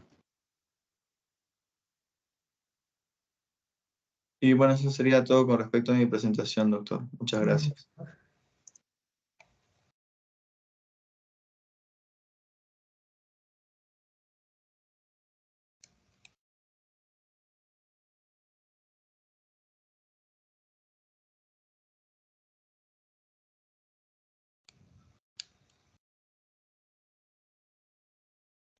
¿Quién sigue?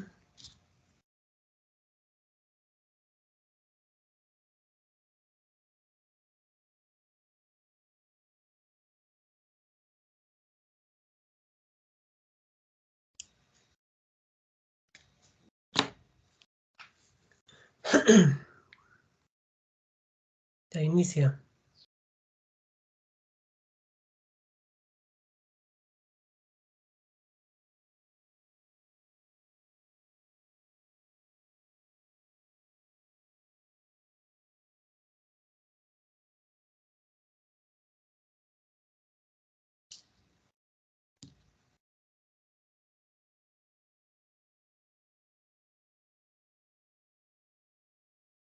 Empieza Cristina, ¿no? Sí, doctor, ¿se me escucha? Te escucho, no te veo.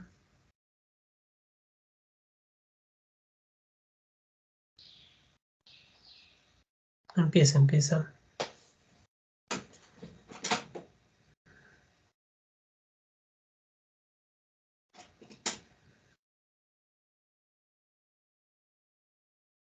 Bien. Bueno, yo iba a iniciar con lo que era el seminario y iba a mencionar sobre algunas definiciones, ¿no? Con respecto más que todo al tema de infertilidad. No, entonces, un momentito. Sí, ya. Sí se ve, ¿no? Ya. Bueno, en cuanto, primero, algunas definiciones con respecto a la Sociedad Europea de Reproducción Humana y Embriología, ¿no? Nos menciona que la fertilidad va a ser la capacidad para conseguir un embarazo tras un año de exposición, ¿no? Regular a las relaciones sexuales o coito. Y en cuanto a lo que es la fecundidad, va a ser la capacidad para concebir un feto vivo y viable en un ciclo menstrual con exposición a las relaciones sexuales, ¿no? Ahora, con respecto a la infertilidad en sí, hay, hay varias definiciones, ¿no? Hay algunas definiciones, mejor dicho. Ya.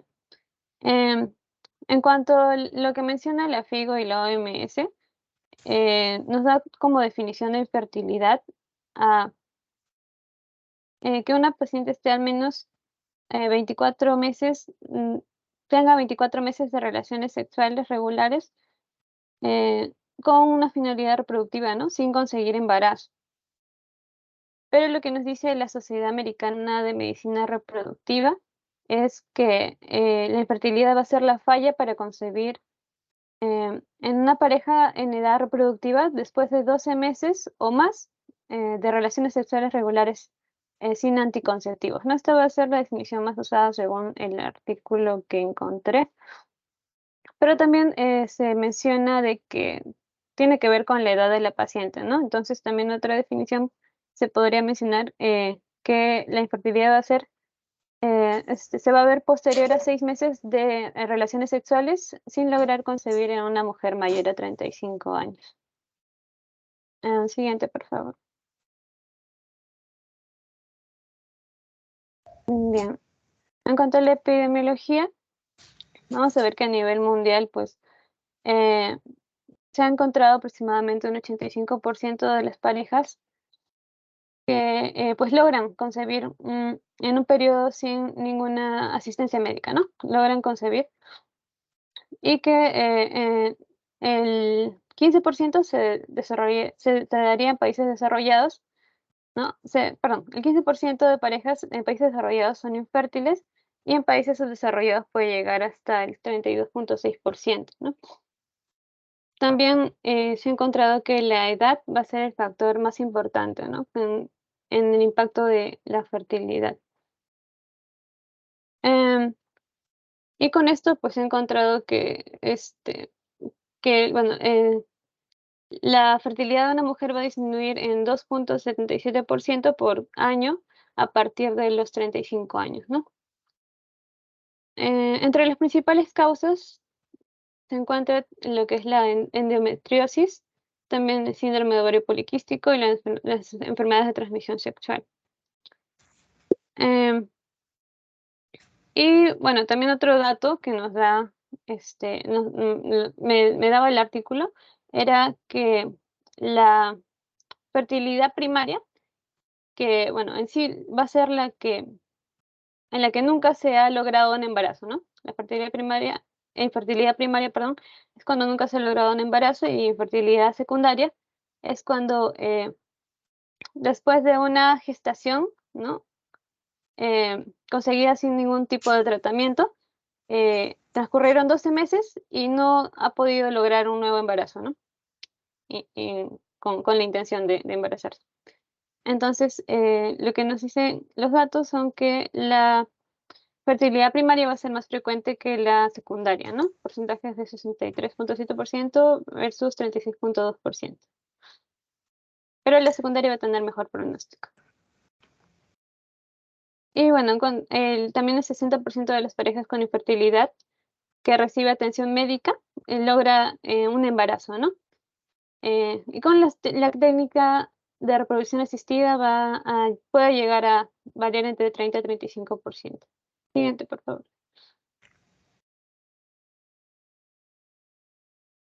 Ahora, bien sabemos que pues esta evaluación sobre la infertilidad se tiene que hacer a ambos miembros de la pareja, ¿no? Ya Cristina, que esto ¿sí? es parte de la teoría ya. El tema de ustedes son técnicas de reproducción. Tú tienes que centrarte en... ¿A ti qué te tocó de técnica de reproducción?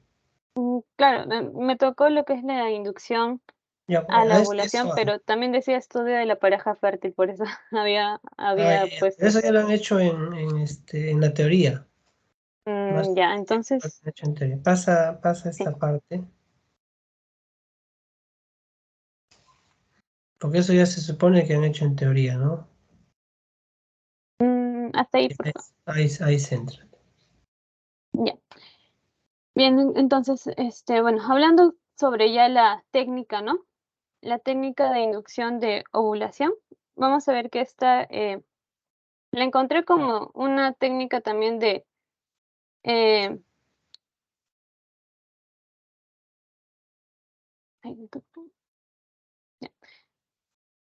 ya.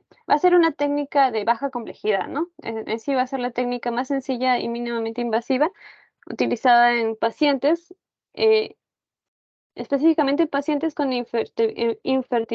infertilidad anovulatoria, perdón, infertilidad anovulatoria, ¿no?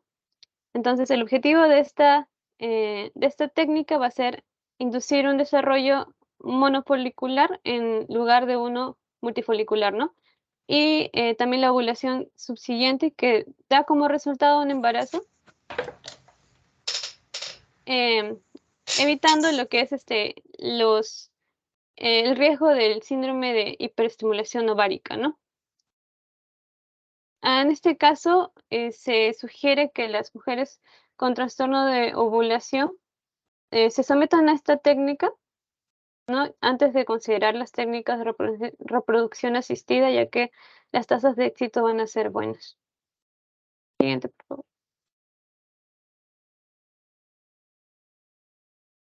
Bien. Entonces, lo que básicamente va a ser el tratamiento va a ser farmacológico, ¿no? Más adelante vamos a mostrar los fármacos que se utilizan, que ya más o menos algunos se han mencionado en la clase.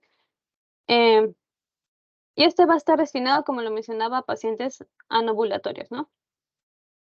Que desean quedar embarazadas y cuya etiología sea la falla o disfunción del eje hipotálamo hipoficiario ovárico, ¿no? Con ovarios normales. Entonces, la indicación de esta inducción de ovulación va a ser en pacientes del grupo 2 de la OMS que tienen ciclos anovulatorios, ¿no? En la esquina inferior de izquierda vamos a ver algunas características de este grupo 2, ¿no? De la OMS, que en sí va a ser en un 85% en cuanto a sus disfunciones ovulatorias. Entonces, este grupo 2 va a tener niveles normales de FSH y los niveles de LH van a estar entre normales y elevados. El ovario no va a responder adecuadamente, ¿no? Por lo que no se establece ningún folículo dominante, ¿no? Como también se mencionó en la clase. Y entre los casos más frecuentes, el más frecuente va a ser el síndrome de ovario poliquístico, ¿no? Siguiendo también con lo que es la hiperplasia suprarrenal congénita, niveles anormales de receptores de FSH, de FSH-LH y algunos medicamentos. Otras indicaciones para la inducción va a ser el efecto de la fase lútea, ¿no? La infertilidad inexplicable, el síndrome poliquístico que mencionamos, la hiperestimulación ovárica, que está controlada con ciclos de tecnología de reproducción asistida, la superovulación en inseminación intrauterina y la hiperprolactinemia, ¿no? Y bueno, entre las contraindicaciones que encontré, mencionaba que pues en pacientes que tengan hipogonadismo hipergonadotrópico, en pacientes con enfermedades hepáticas, con quistes de ovario funcionales no más de 5 centímetros, que tengan factores tubáricos, como el caso de obstrucción o daño tubárico, la infertilidad por factor masculino, que bueno, ya había puesto una diapositiva de eso. La endometriosis severa de grado 3 y 4, la insuficiencia ovárica prematura y las anomalías genéticas, ¿no? Como el síndrome de Turner, por ejemplo. Siguiente, por favor.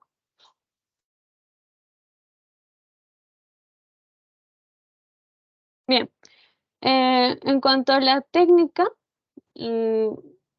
si tenemos una paciente que, pues, pongamos que tenga síndrome de ovario poliquístico, ¿no? Va a ser una paciente obesa. Entonces, entre las primeras recomendaciones, se recomienda, ¿no? Modificar el estilo de vida como una primera línea de tratamiento, sobre todo en pacientes obesos, ¿no? Y bueno, en cuanto a la técnica, vamos a ver que se van a usar, como mencionaba, ¿no? Un grupo de fármacos, entre los que tenemos los antiestrógenos, como el citrato de clomifeno, los inhibidores de aromatasa como el letrozol, los agonistas de dopamina, sensibilizadores de insulina y las gonadotropinas que vamos a ver. Siguiente, por favor.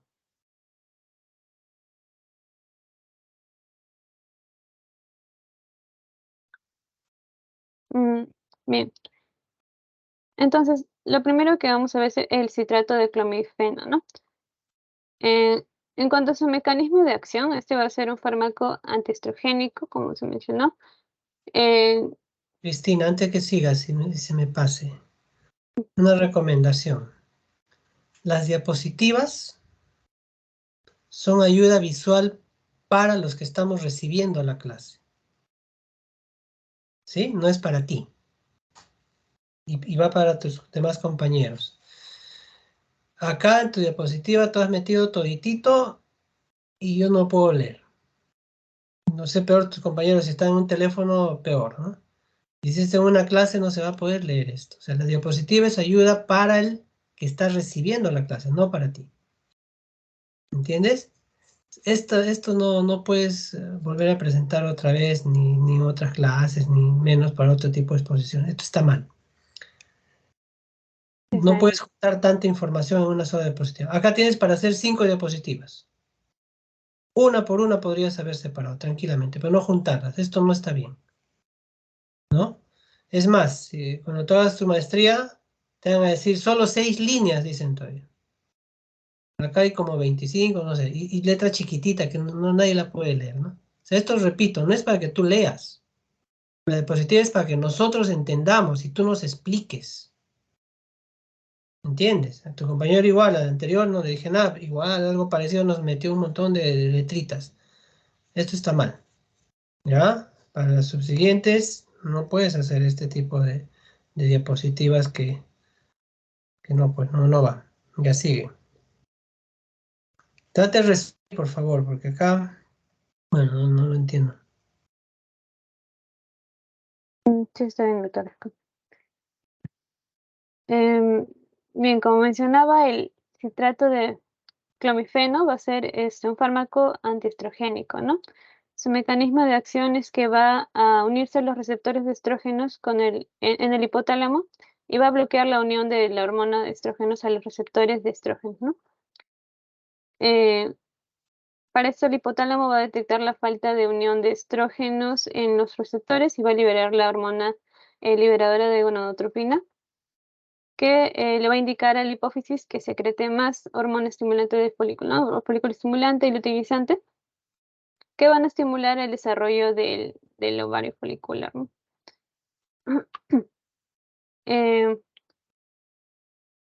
Bueno, el nivel de estrógenos va a aumentar después del desarrollo folicular, pero no se va a disminuir los niveles de hormona folículo estimulante y luteinizante, ¿no? Por lo que no hay debido a que no hay una retroalimentación negativa, ¿no? Un feedback negativo sobre el hipotálamo.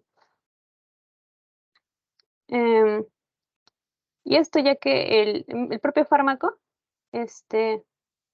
va a ocupar los receptores de estrógeno, ¿no? Entonces así es como va a actuar el citrato de clomifeno. En las dosis se va a iniciar con 50 miligramos del día 5 al día 9 del ciclo menstrual. Y bueno, aquí la dosis máxima sugerida va a ser de 150 miligramos por día, ¿no?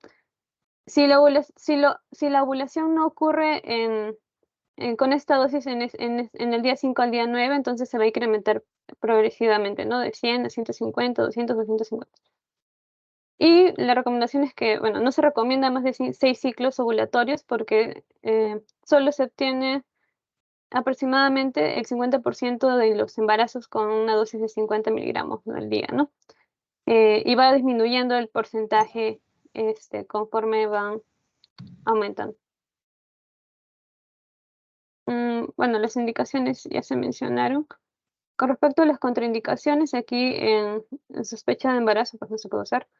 Hipogonadismo hipergonadotrópico, ¿no? Que también se menciona. Sí. Y bueno, los efectos adversos muy mínimos, ¿no? Sofocos, vasomotores, cambios de humor, náuseas, visión borrosa. Siguiente.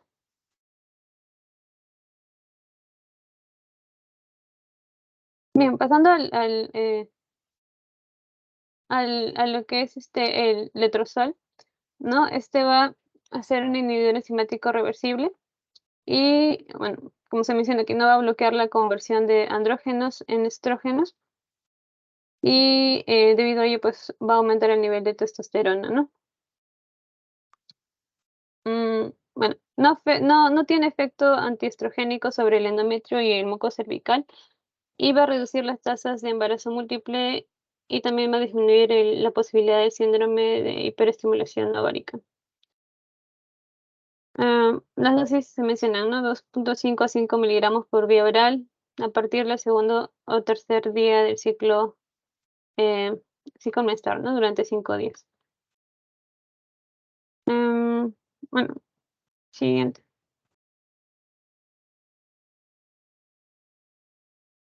Ahora, con respecto a los agonistas de dopamina, tenemos a la cabergolina, ¿no? Aquí, bueno, se va a reducir la permeabilidad vascular, ¿no? Disminuyendo la expresión de receptores para factores de crecimiento de endoteliales vasculares, ¿no? Por lo que va a disminuir también el síndrome de hiperestimulación ovárica. En la dosis que se menciona, se debe iniciar el día del desencadenante, ¿no? El día 1, cuando se administra gonadotropina coriónica humana, ¿no? Vamos a explicar más adelante, en una dosis de 0.5 miligramos al día durante 8 días. Siguiente, por favor.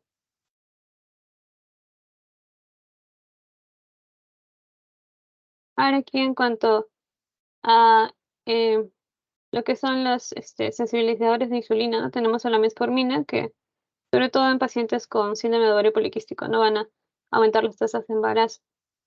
Esta se va a dar en dosis de 500 miligramos al día y se va a aumentar a 500 miligramos 2 veces al día después de 2 semanas, ¿no? Siguiente, por favor.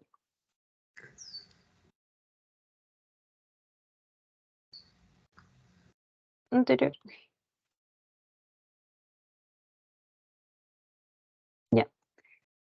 En cuanto a las gonadotropinas, aquí tenemos que estas pues van a estimular a los ovarios, ¿no? Lo que va a estimular el hipotálamo y indirectamente va a aumentar lo que son las hormonas de folículo estimulante y luteinizante.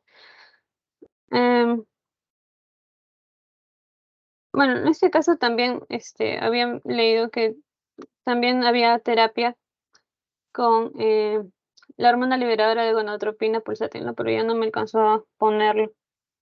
Bueno, en el caso de la administración pulsátil de la hormona liberadora de gonadotropina, esta va pues a estimular lo que es la producción de también hormona folículo estimulante y luteinizante, ¿no? En este caso, pues la indicación va a ser para mujeres con hipogonadismo hipogonadotrópico. Siguiente.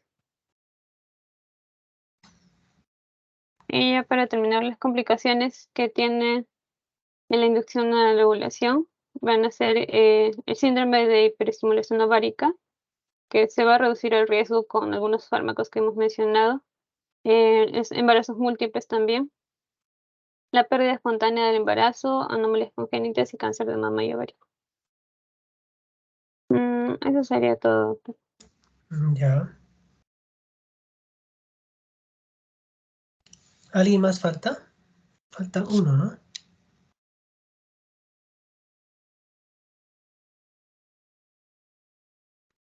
Sí, doctor, falto yo. Alfredo Cabeza, me da un minuto para proyectar, por favor. Sí, sí, sí. ¿Qué tema haces?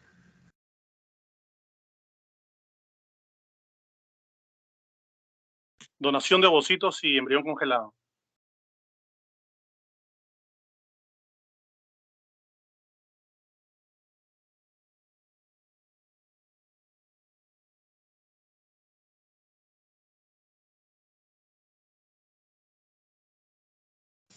Bien, empieza.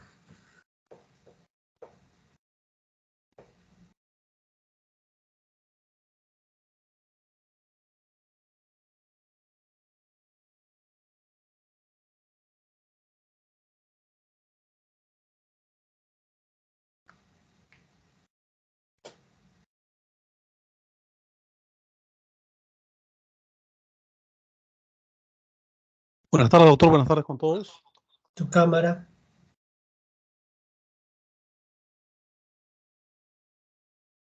Bueno, continuando con la exposición, que primero hablaremos de la donación de ovocitos, o también conocida como ovodonación. Siguiente, por favor.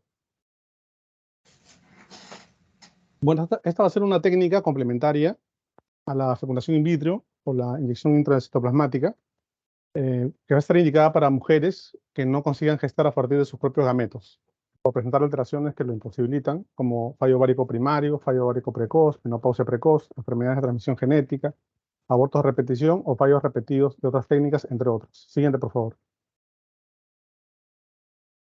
Bueno, actualmente la ovodonación es un recurso muy demandado, con una tendencia en aumento. Esto se debe a las indicaciones propias para este tratamiento. Se ha sumado lo que es el cambio del rol social de la mujer, que presenta otras preferencias por encima de la maternidad. Hablamos de estudios, trabajo, y posponen la maternidad. Como consecuencia, ha aparecido un retraso en la edad de gestación, lo que trae consigo una disminución en la calidad de los ovocitos, ya que a partir de los 35 años la función ovárica decrece y con ello la posibilidad de embarazo. Siguiente, por favor. En la ovodonación, en primer lugar, se obtienen los gametos femeninos de una donante y los masculinos del donante o una pareja, ¿no? Para realizar un proceso de fertilización in vitro o una inyección intracitoplasmática. El resultado va a ser los preembriones que van a ser analizados para escoger los de mejor calidad que van a ser transferidos a la mujer receptora. Cabe resaltar que esta técnica se realiza a través de un programa que incluye a la donante de ovocitos y a la receptora de los mismos. Siguiente, por favor. Bueno, con respecto a la selección y estudio de la donante de ovocitos, primero pasa por una entrevista donde se le explica el proceso, se aclara la normativa vigente y posibles dudas. En el país hay bastantes vacíos legales al respecto. Se realizan los datos de afiliación, se realiza una historia clínica completa con sus características físicas, antecedentes personales, familiares, el examen psicológico, la exploración física y revisión ginecológica, que incluye citología, exploración de mamaria inclusive, y las pruebas de laboratorio, ¿no? Al finalizar el estudio se va a determinar si la mujer puede ser donante de ovocitos y, de ser así, quedará incluida en un programa de donación como donante activa a la espera de recibir indicaciones para comenzar el tratamiento. Siguiente, por favor. Luego se hace la selección y el estudio de mujeres receptoras de ovocitos, que tienen que cumplir también una serie de requisitos, siendo de importancia vital mantener el útero en buen estado para albergar los embriones. Deben firmar un consentimiento informado y las pruebas realizadas son las siguientes, ¿no? Historia médica, examen físico, pruebas de laboratorio, semejantes a las pruebas realizadas a la donante, ¿no? Siguiente, por favor. Entonces, este proceso de ovodonación tiene 4 fases, ¿no? La preparación de la receptora, la preparación de la donante, la fecundación de ovocitos y la transferencia embrionaria. Siguiente. En la preparación de la receptora, la receptora va a recibir un tratamiento hormonal para hacer coincidir su ciclo de ovulación con el de la donante y obtener una preparación endometrial lo más adecuada posible para albergar a los preembriones. Esto va a consistir en, si la mujer no tiene función ovárica, se le va a administrar estradiol y progesterona. Si la mujer tiene función ovárica, primero se administran antagonistas de las gonadotropinas para evitar la síntesis propia de gonadotropinas y posteriormente se administra estradiol y progesterona. Siguiente, por favor. Entonces, respecto a la preparación de la donante va a realizar un proceso de estimulación ovárica a través de un tratamiento hormonal con el fin de obtener un mayor número y tamaño de los ovocitos sin perjudicarlo. Para ello se van a realizar a cabo las siguientes fases: la fase de frenado hipoficiario, estimulación ovárica y la fase de aspiración folicular. Siguiente, por favor. Esta fase de frenado hipoficiario y estimulación ovárica, en primer lugar, se administran antagonistas de la GnRH, la gonadotropina, para evitar la síntesis propia de gonadotropinas por la hipófisis, ¿no? Un frenado hipoficiario que puede inducir la liberación de los ovocitos. Siguiente, por favor. Luego continuamos con, a continuación de este proceso, se realiza la estimulación ovárica, que ya se ha conversado, hemos visto ya en este seminario, en la que se administran gonadotropinas exógenas, LH y FSH, con el objetivo de estimular el desarrollo de varios folículos ováricos y favorecer su maduración, hasta llegar a un máximo de 18 a 20 milímetros de diámetro, y en el punto de maduración óptima de los folículos se administra HCG para desencadenar la ovulación a partir de un momento preciso que sirve de referencia para programar la extracción de los ovocitos, que se va a realizar de 34 a 36 horas después. Tenemos acá un ciclo natural, donde se termina con un óvulo maduro, y un ciclo estimulado donde se termina con varios óvulos maduros, ¿no? Siguiente, por favor. Entonces, esta fase de frenado hipoficiario y estimulación ovárica, las pautas de tratamiento van a ser individuales y específicas para cada paciente. Siguiente, por favor. La fase de aspiración folicular, también ya se conversó esto, se consiste en una intervención quirúrgica sencilla realizada 34 a 36 horas después de la administración de HCG, en la que se realiza una punción ovárica ecoguiada a través de la pared vaginal. Se extrae el líquido folicular donde se encuentran los ovocitos. Una vez que se obtienen los ovocitos, la función de la donante ha finalizado y deberá dejar pasar al menos 3 menstruaciones para volver a donar si es que lo desea así. Siguiente, por favor. Pasamos a la fase de la fecundación de ovocitos. Se tratan en laboratorio, se aíslan los de mejor y mayor calidad para ser fecundados con los espermatozoides del semen de la pareja, que puede ser por eyaculación o a través de una punción del epidídimo o de un donante anónimo. Y tras seleccionar los gametos idóneos, se va a proceder a la fecundación en un proceso de fertilización in vitro o inyección intracitoplasmática. Los preembriones logrados se van a revisar periódicamente para comprobar su evolución. Siguiente, por favor. Pasando a la transferencia embrionaria, que también se tocó, a los 2 o 3 días los preembriones formados se van a transferir al útero a través de una cánula que se introduce hasta 2 a 3 centímetros del fondo uterino. De todos ellos solo se transfieren los de mejor calidad y preferible un máximo de 3 a la vez. El resto de preembriones formados son congelados en un proceso de criopreservación y pueden destinarse a distintos fines. La pareja receptora es la que se encarga de decidir su destino a través de un consentimiento y puede ser para uso por la propia pareja para nuevos procesos, para donación con fines reproductivos, para donación para investigación o para el cese de su conservación. Estos dos últimos no se dan acá en el Perú porque existen vacíos legales al respecto. Siguiente, por favor. Con respecto a la congelación embrionaria, gracias a la congelación embrionaria es posible conservar los embriones ya fecundados para ser transferidos más adelante. Los motivos de la futura transferencia pueden ser que no se haya logrado el embarazo en la primera transferencia, que la pareja quiera lograr un segundo embarazo, que se realice una donación de embriones a una pareja que no puede contar ni con los óvulos ni con el semen propio en el proceso de fecundación in vitro. Siguiente, por favor. Y la criopreservación se conoce a la congelación embrionaria como criopreservación. Se realiza mediante la congelación con nitrógeno líquido. Estos embriones vitrificados se conservan perfectamente identificados en un banco de embriones a la espera de ser transferidos al cuerpo de la mujer. Siguiente, por favor. Esta criopreservación no va a alterar la naturaleza ni la calidad de los embriones. La evolución de las técnicas de congelación ha hecho que la tasa de embarazo con embriones congelados haya aumentado significativamente en los últimos años. Estos embriones congelados pertenecen legalmente a la pareja que está en proceso de fecundación in vitro. Siguiente, por favor. Los embriones se van a congelar con nitrógeno líquido que llega a alcanzar temperaturas de menos 196 grados centígrados. Cuando los embriones se congelan, se detiene su actividad biológica, pero se mantiene su fisiología. Y para evitar posibles formaciones de hielo que dañen las células, se utilizan crioprotectores que tienen las mismas características que los anticongelantes. Siguiente, por favor. Las fases de la congelación son 3. La primera fase, exponer al embrión a cantidades elevadas de crioprotector. Las células se deshidratan y de este modo se evita la formación de cristales y la posible rotura de las células. La segunda fase, se enfría el embrión a la velocidad rápida mediante la inmersión del embrión en hidrógeno líquido. Y la tercera fase, conservación de los embriones en contenedores de hidrógeno líquido y se mantiene en una temperatura de menos 196 grados. A estos bancos de embriones se les añade nitrógeno periódicamente para un buen mantenimiento. Siguiente, por favor. Y la ventaja de la vitrificación es que se realiza una congelación ultra rápida de los embriones, evitando que se formen cristales de hielo gracias al uso del crioprotector. La tasa de supervivencia de los embriones congelados con esta técnica es del 90%. El hecho de contar con embriones congelados permite a las parejas realizar un segundo intento menos agresivo físicamente para la mujer o cuando la edad de la mujer es elevada. No se repite el proceso, ¿no? Siguiente, por favor. ¿Cuándo se puede congelar un embrión? El proceso de congelación y posterior descongelación es agresivo para el embrión, por lo que no todos los embriones son aptos para sufrir este proceso. Por norma general, únicamente los embriones calificados como de clase A y B, que vamos a definirlos, son aptos para la congelación y solo en ocasiones los embriones de clase C. Siguiente, por favor. ¿Cuáles son estos embriones de clase A? Los de calidad óptima. Tienen máxima capacidad de implantar. Categoría B, buena calidad, elevada capacidad de implantar. Categoría C, que no se recomienda ya, calidad regular, tiene una baja calidad de implantación. Y la categoría D, mala calidad, muy poca capacidad de implantar. Siguiente, por favor. La transferencia de embriones congelados, con esto concluimos la exposición. Las tasas de éxito para la transferencia de un embrión que ha sido congelado son ligeramente inferiores a las conseguidas mediante la transferencia de embriones frescos. La mejora de las técnicas de congelación embrionaria está haciendo que las diferencias sean cada vez menores. Y siempre la duda que salta, ¿no?, a las parejas. Los embriones que han sido congelados no presentan mayor porcentaje de malformaciones que el de cualquier otro tipo de embarazo, incluyendo los naturales. Eso sería todo. Gracias. Muy bien. ¿Preguntas o dudas para sus compañeros?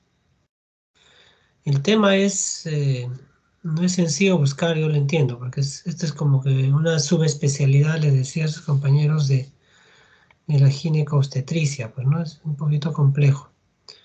Pero información hay que buscarla. Entonces hemos conocido hoy día ya O sea, esto nos sirve para que nosotros, si bien no seamos de la especialidad, por lo menos orientemos a ciertas parejas, ¿no? ¿Qué es lo que viene? Si es que no tiene problema de fertilidad. Entonces ya tenemos idea de que existen tratamientos de baja y de alta complejidad, ¿no? Entonces, para que podamos orientar en algo y el paciente acuda a una ayuda de un especialista, pues, ¿no?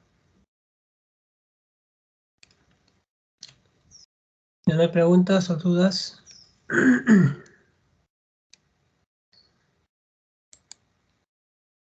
Muy bien, chicos, entonces quedamos con eso. Ya nos reencontramos en estos días. Cuídense. Muchas gracias, doctor. Hasta luego. Gracias, doctor. Gracias, doctora. Hasta luego. Hasta luego.